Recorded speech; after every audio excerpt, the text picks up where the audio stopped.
This is not a review about Godzilla X Kong. What I would call it is an introspective look into the movie Godzilla X Kong, The New Empire. Oh, by the way, this is not intended to be void of any spoilers. So if you stay, you're staying at your own risk. So, with that all being said, you've been warned. This topic is not for the normal moviegoer.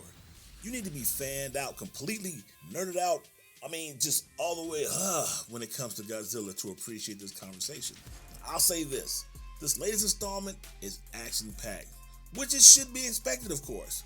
But what catches you by surprise is the emotional impact that this movie brings. The reintroduction of Kong in the movie Kong, Skull Island paints a real negative picture of Kong, and when Kong starts to brutally dismantle the expedition team, the initial tone set for him, he's the bad guy. But by the end of the movie, we realize it's my man Samuel L. Jackson who is truly the bad guy. As far as I can remember, a long time ago from black and white days, Kong has always been the underdog. The brother is bruised, battered, and scarred. And let's keep the story in perspective. He seemed to get exploited, mistreated, and then when he gets free and tries to get some comeback or get back, then it's time to kill him. Fortunately for us, in this modern era, it's bad to kill the super gorilla. And just for a tidbit, it's been feeling in my heart, Godzilla was not created from a nuclear incident as described in Matthew Broderick's version of Godzilla. Now that I've got that off my chest, let's get back to the topic. To understand this piece of the saga, you have to understand the origin. Many of you haven't seen the Apple series Monarch Legacy of Monsters, which is okay. One does not define the other. Just the knowing a little bit makes you that much more appreciative to what you see in the movie now. Anyway, the Apple series starts where the 2014 movie titled Godzilla ends, where they flash back to Bill Randa, who was played by John Goodman at the time. Bill Randa did die. This is a fact, just in a manner where we see a slight difference in interpretation. But come on, that's a small inconsistency. The controversy was surrounded by his research, and hence is how we link Godzilla and Kong initially. The Apple series flashes back to the past, which predates Bill Randa's trip to Skull Island. If you watched Apple TV's Monarch, then you know I'm about to hit you with the not so obvious but a notable inconsistency. Gia, Dr. Andrews, Bernie Hayes, and Trapper, they venture into Hollow Earth. Now in the TV series, when you are in Hollow Earth, what seems to be days for you is actually calculated in years for everyone else. One of the main protagonists / antagonists, Lee Shaw, he was in Hollow Earth.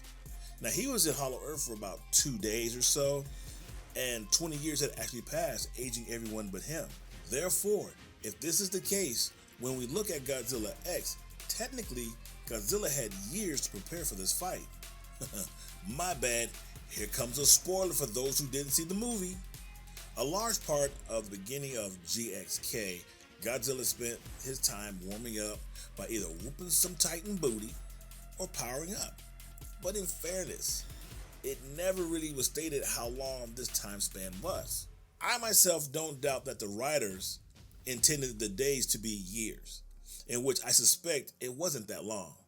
A significant amount of time has passed after Kong and Godzilla Round 1 ended. Kong has become more in tune with the humans, whereas Godzilla continues to give mankind the middle finger. Godzilla does what he wants, whenever he wants, while saving the world from rogue titans in between naps. Mind you, devious minds blew up Godzilla's crib. Therefore, Godzilla tends to sleep where he wants to, and who can blame him? So here we are now. Kong has established a very good relationship with the humans. Everyone is in agreement, F Godzilla, but we can't beat him, so just leave him alone. Now, in the 2021 movie Godzilla vs. Kong, Kong fought courageously, but still took the L. But for the greater good, decided to help Godzilla defeat the Mega Godzilla and subsequently establish a now-in-place truce. Here's where things get interesting. Remember I told you Godzilla was recharging, as if Godzilla, he knew that he had a big fight coming. And after dispatching Tiamat, which is another nasty titan, Godzilla actually goes into his lair and chills out for a while and starts to get that supercharge. Now, during this supercharge, his iconic blue hue turns pink, meaning like, okay, Godzilla's at another level. Meanwhile, back in Hollow Earth, Kong, Kong is catching another L. Narrowly escaping, he has to fall back to the fort, weary and definitely hurt. He looks at Jai, she looks at him, they do the finger touch thing, and then Kong falls out. There's an old saying, the enemy of my enemy is my friend. After the last Godzilla smackdown, this is how the humans looked at Kong and Godzilla. I mean, you can't really trust a fickle human, you just can't do it. Do you not think the smart, we're gonna save the world people didn't plan for such an occasion? They did. In the real world, we call that battlefield analysis. Monarch, I'm sure, absorbed Apex cybernetics, which gave them access to their technology. Now, this is from a purely scientific standpoint, of course, or a just-in-case measure that round 2 between Godzilla and Kong has to go down. See, that showed you they don't like or trust Godzilla, they just tolerate him. I'm about to totally rip this quote. Godzilla isn't the hero Earth wants, but he or she is the hero that Earth needs. Now, my intellectually awkward people, they get that quote. Yeah, they understand. Anyways, back to Hollow Earth. Kong, knowing that the 1 against 2, he's probably not going to win the boss battle. And he and his little homie, Jai, they reaffirm, you need some help, bruh. So Kong, all rejuvenated and everything, goes back to the surface to get help from Godzilla. Now here's the funny thing, I guess you can say this is some comedy. Godzilla saw Kong, Kong's like, hold up, wait a second. Godzilla's like, I'm not trying to hear it. He's like, I told you if you came back what's going to happen. Like he's typing his hands. I told you if you came back what was going to happen. Godzilla bum rushes Kong and ding dong, round 2. However, this is a different fight. Kong had an equalizer. Kong was truly trying not to battle and did more running to show, hey, my intent is not to fight. Godzilla's like, nah, doc, I told you what was going to happen if you came back. The new and improved Kong had a secret weapon, or what I like to call the Kong version of the Infinity Gauntlet, in which he knocked Godzilla the F out. If this was a 1v1 battle, he could have easily finished him, very reminiscent of when Godzilla could have finished Kong. But instead, he tried to drag Godzilla to Hollow Earth. Backstory, Jai is apparently the chosen one and is the only one who can set Mothra free. But here's my question, and maybe I need to do some more research, but didn't Mothra die in Godzilla King of the Monsters?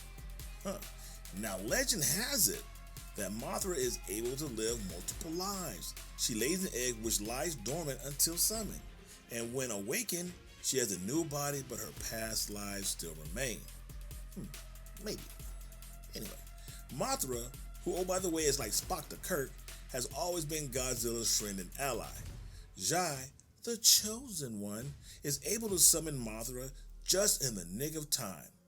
Now Mothra makes her way up to the surface to stop Godzilla from opening up another can on Kong. This is kind of reminds me of when on next Friday when Pinky and Ice Cube were fighting and they were finished fighting and Cube is like, that's what I was trying to tell you. Dede is my cousin, all out of breath.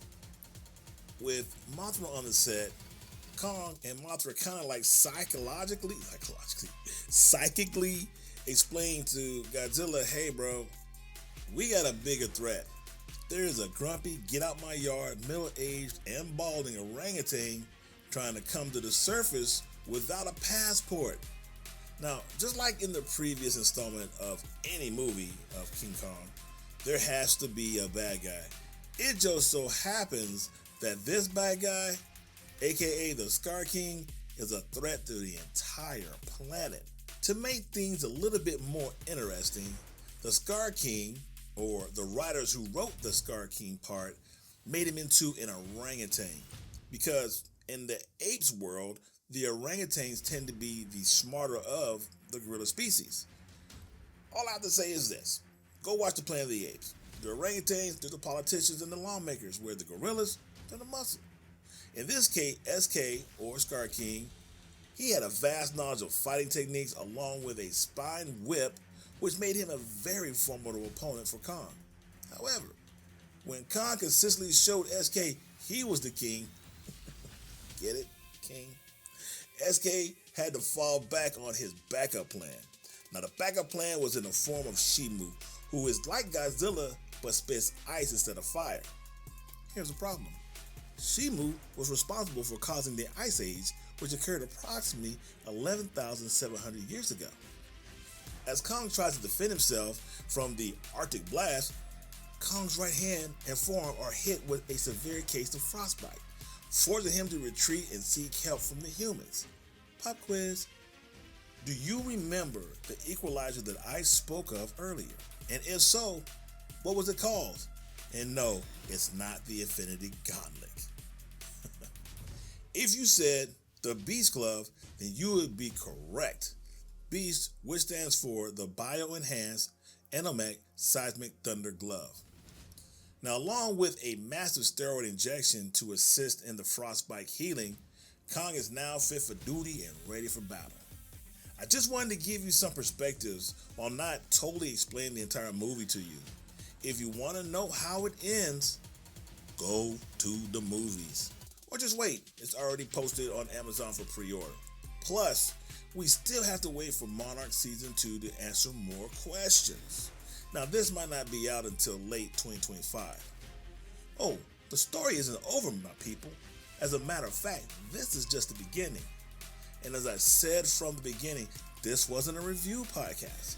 It was just an introspective breakdown of GXK. Now, I know I left a whole lot of the story out, and I did that on purpose. One, I didn't want a 30-minute podcast, and two, my version should just motivate you to go watch the movie and not to replace it. And as I've always said, if you like the content, please subscribe and follow my podcast. This is Bryan Matthews, and I'm out this mother sucker. Yeah.